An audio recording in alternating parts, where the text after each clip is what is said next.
So guys welcome to the series of सीधी बात no बकवास। और इस सीरीज में हम करेंगे रिव्यू ऑफ एथर 450X। और ये हमारा भाई है विवेक जो इस मशीन को ऑन करता है। इस मशीन को ऑन करते हुए अप्रोच कितना हो गया, 3 साल हो गए ना? 3 साल कंप्लीट हो जाएंगे जुलाई में। हाँ, जुलाई जून में 3 साल कंप्लीट हो जाएंगे। अब सीधी सीधी बात करेंगे रिव्यू के बारे में, कोई इधर उधर की फालतू की बात स्टोरी वोरी स्टाइलिंग वगैरह कुछ नहीं है। तो सिंपली बताओ भाई कितना चल चुकी है ये गाड़ी? अभी 40,000 किलोमीटर पूरे कर चुकी है। ये देखो 40,000 किलोमीटर चल चुकी है। इवन मेरी बाइक अभी 33 चल चुकी है, इससे ज़्यादा चला चुका है। ये मेरे से 1 साल लेट लिया था इसने। इस 40 किलोमीटर से तुम चला चुके हो भाई, तो कितना सेव कर चुके हो इस पे? इसका ना ऐप आता है, वो ऐप के अंदर ही डायरेक्ट दिखाता है। तो ऐप मुझे अभी बता रहा है कि 96,000 रुपीज़ का फ्यूल सेव किया है उस पूरे ड्यूरेशन में। अच्छा 96,000 का। सर्विस कॉस्ट वगैरह सब अलग होती है। ओके, तो जैसे भाई ये एथर जो कंपनी है ये क्लेम करती है कि ये एथर 450X अप्रॉक्स 105 किलोमीटर की रेंज देती है। और ये बताओ भाई शुरू में तुम्हें कितनी रेंज मिली और अब कितनी रेंज मिल रही है? और जो गाड़ी की रेंज है ना वो टोटली डिपेंड करती है आपके राइडिंग स्टाइल पे, आप कैसे चलाते हो। तो जो सबसे छोटा मोड है इसका इकोनॉमिक, वो आपको 55 तक की स्पीड देता है। उस 55 की स्पीड में अगर आप पूरी 55 में भी चलाओगे इकोनॉमिक मोड में तो 105 किलोमीटर कंपनी ने बोला था। बट क्योंकि मैं उससे भी थोड़ा कम चलाता हूँ तो स्टार्टिंग में मेरे को उस समय 110-115 मिल जाता था पूरा। अभी अगर मैं कहूँ तो थोड़ा सा रेंज में फ़र्क आया है, वो बाकी चीज़ों पे भी डिपेंड करता है। तो अभी 2-3 किलोमीटर कम हुआ है, बाकी रेंज अभी मेरे को 100 से ऊपर की ही मिल रही है इकोनॉमिक मोड में। एक फॉल्ट मुझे दिखता है कंपनी का, वो ये है कि ना जब आपकी गाड़ी फुल चार्ज हो जाती है ना, तो जैसे ही आप उसको ऑन करते हो, फिर भले ही आपने जस्ट अभी अनप्लग क्यों ना कराओ, वो 1-2% का बफर रहेगा। यानी कि आप ये नहीं कह सकते कि आपको पूरे 105 मिलने ही वाली। जैसे ही आप उसे निकालोगे, अनप्लग करोगे, तो वो डिस्प्ले पे 104 हो जाएगा। अच्छा, हाँ, फुल रेंज नहीं दिखाएगा वो आपको। रेंज के मामले में एथर जो क्लेम करता है वो आपको मिलता है। सो इसको ऑन करते हुए तुम्हें अप्रॉक्स 3 साल हो गए? हाँ, 3 साल जून में पूरे हो जाएंगे। जून में 3 साल पूरे हो जाएंगे। तो अभी तक इसमें बैटरी में कोई इशू वगैरह आता है? क्योंकि कई बार कंप्लेंट्स आती है कि भाई कोई बैटरी में इशू वगैरह आता है ईवीज व्हीकल्स वगैरह में। चीज़ हुई है मेरे साथ, ये अनफॉर्चुनेटली हुई है। हुआ ये था कि मेरे को रेंज नहीं मिल रही थी। यानी कि जो गाड़ी मेरे को 100 किलोमीटर की रेंज दे रही थी वो सडनली मेरे को 60 किलोमीटर की दे रही थी, जो कि मेरे लिए बड़ी दिक्कत का काम था। मुझे 65-70 चाहिए होती थी, तो मेरे को बड़ी दिक्कत हो रही थी। अब मेरे मन में डाउट ये था कि मैं क्लेम कैसे करूँगा, मैं प्रूफ कैसे करूँगा मेरे को रेंज कम मिल रही है। बिकॉज जब बैटरी मेरी टेस्टिंग के लिए जाती थी तो वो कहते थे बैटरी सही है। तो थोड़ा टाइम लगा था इसमें। सर्विस सेंटर ने भी थोड़ी मेरी हेल्प करी थी। बैटरी का ऐसा है कि 3 साल कंपनी क्लेम करती है कि आपको पूरे स्कूटर पे 3 साल 30,000 किलोमीटर की वारंटी मिलती है। सो मेरे साथ सिचुएशन ये है कि मैंने सिंस 40,000 किलोमीटर कंप्लीट कर लिया है, तो मेरी वारंटी स्कूटर के ऊपर से ख़त्म हो गई। अब स्कूटर में कोई फॉल्ट होता है, मान लो चेसी वगैरह कुछ ख़राब होती है, डैमेज हो जाती है अपने आप, तो मुझे वारंटी नहीं मिलेगी। नेक्स्ट थिंग आती है बैटरी। बैटरी पे उन्होंने बोला था 3 साल अनलिमिटेड किलोमीटर। तो किलोमीटर्स तो अभी पूरे नहीं हुए, बट क्योंकि अब जून में 3 साल पूरे हो जाएंगे तो वारंटी भी ख़त्म हो जाएगी। इसके अलावा चार्जर पे भी मेरे को इन्होंने अच्छी वारंटी दी थी, 3 साल अनलिमिटेड किलोमीटर। तो उसकी वजह से भी जो मेरे 3 साल गए हैं मेरे बहुत अच्छे जा रहे हैं। और अभी ख़त्म जब भी होगा तो भी मैं बहुत सेटिस्फाइड हूँ मेरी परचेज से।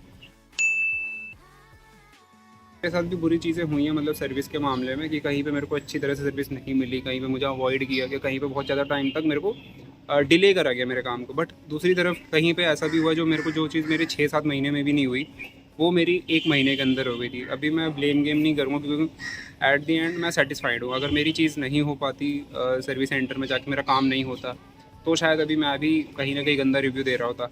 बट क्योंकि मेरी वो चीज़ सॉर्ट हो गई, मेरे को पूरी हेल्प मिली थी सर्विस सेंटर के थ्रू, तो आज कहीं ना कहीं मेरी गाड़ी सही चल रही है। और आज भी मैं उसी सर्विस सेंटर पे ही जाता हूँ सर्विस करवाने, और कहीं नहीं जाता। ब्रेक पैड्स होंगे जो सबसे ज़्यादा यूज़ होते हैं, बिकॉज पावरफुल गाड़ी है, टॉर्क अच्छा खासा है, तो कहीं ना कहीं आपको बहुत इमेंस पावर मिल जाता है लो सेगमेंट व्हीकल्स में अगर आप इसे कंसिडर करते हो। स्कूटर जनरली हम ऐसा देखते हैं कि स्लो चलाई जाती हैं तो ब्रेक्स वगैरह नहीं जल्दी चेंज होते। बट मेरा अराउंड 7,000 हर 7,000 किलोमीटर पे मैं कंसिडर करता हूँ कि मुझे चेंज कराना ही पड़ेगा।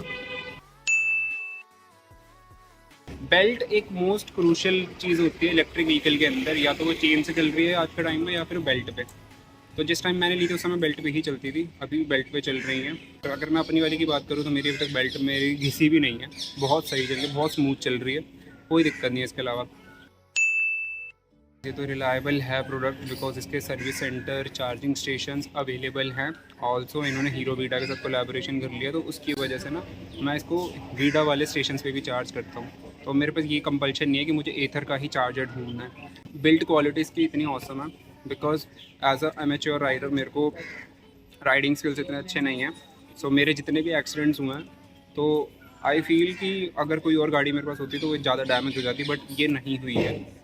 और थोड़ा सा मेरे को जो एक अभी इशू आ रहा है एथर के साथ वो बस ये है कि एथर पहले जो था खुद का शोरूम था, खुद का सर्विस सेंटर था, तो क्वालिटी ऑफ सर्विस बहुत अच्छी थी। वहाँ पे जो वहाँ के सर्विसमैन थे वो इतने हाईली केपेबल और वो क्या कहते हैं उनमें क्राफ्ट्समैनशिप इतनी अच्छी थी कि वो चीज़ें जल्दी सॉर्ट करते थे, वो आइडेंटिफाई कर लेते थे प्रॉब्लम्स। अभी के कुछ सर्विस सेंटर में ये प्रॉब्लम है कि वो इतने रिलायबल नहीं है, आप उन पर डिपेंड नहीं हो सकते कि आपकी गाड़ी वो प्रॉपर ठीक कर देंगे, आपको उनको सामने रखना पड़ता है, जो कि मुझे अब अच्छा नहीं लगता। पहले होता था कि मैं जाता था सर्विस सेंटर, बैठ जाता था रिलैक्स, उसके अंदर मेरी गाड़ी सर्विस होती थी, मेरे दिमाग में ज़रा सा भी डाउट नहीं होता था, मुझे पता है कि मेरी गाड़ी सेफ हैंड्स में है, सही तरीके से मेरे पास वापस आ जाएगी। बट अभी के टाइम पे ऐसा होता है कि मुझे खड़ा रहना पड़ता है। तो कहीं ना कहीं वो मेरे को लगता है कि एथर को दोबारा से काम करना चाहिए, खुद के सर्विस सेंटर दोबारा से स्टार्ट करने चाहिए, company owned, so that Ather directly काम कर सके स्कूटर की सर्विसिंग पे। सेल्स कहीं से भी आप ले लो क्योंकि नो डाउट प्रोडक्ट बहुत अच्छा है, तो उसमें कोई भी हेरा फेरी नहीं होने वाली। बट जब सर्विस सेंटर जाते हैं ना, वहाँ पे हमेशा एक डाउट रहता है, क्योंकि मैं 6 महीने मैंने भी बहुत बिताए हैं बैटरी रिप्लेसमेंट के लिए। मेरी पहली बैटरी रिप्लेसमेंट मतलब जहाँ पे मैंने इश्यूज रेस किया था वहाँ से मुझे सॉल्व नहीं हुआ था, फिर मुझे दूसरी जगह जाना पड़ा, वहाँ पे जाकर सॉल्व हुआ। तो वही चीज़ है कि गाड़ी वही थी, मैं भी वही था, ओनर भी वही था, 2 सर्विस सेंटर थे, एक ने मुझे 6 महीने तक घसीटा और एक ने मेरा 1 महीने में काम कर दिया था। तो वो रिलायबिलिटी है।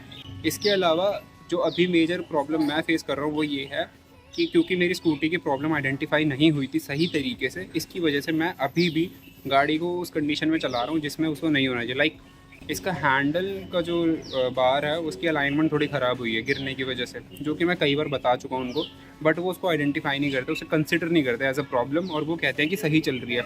तो बस वो चीज़ नहीं अभी तक मेरी सॉल्व हुई है उसकी वजह से, क्योंकि हैंडल बार अलाइनमेंट नहीं थी। तो जब बाद में गड्ढे आए थे, मेजर बड़े बड़े गड्ढे आ जाते हैं, पॉट होल्स आते हैं, उसमें गाड़ी जाने की वजह से मेरे अलॉय व्हील्स कहीं ना कहीं हल्के से टेढ़े हो गए हैं।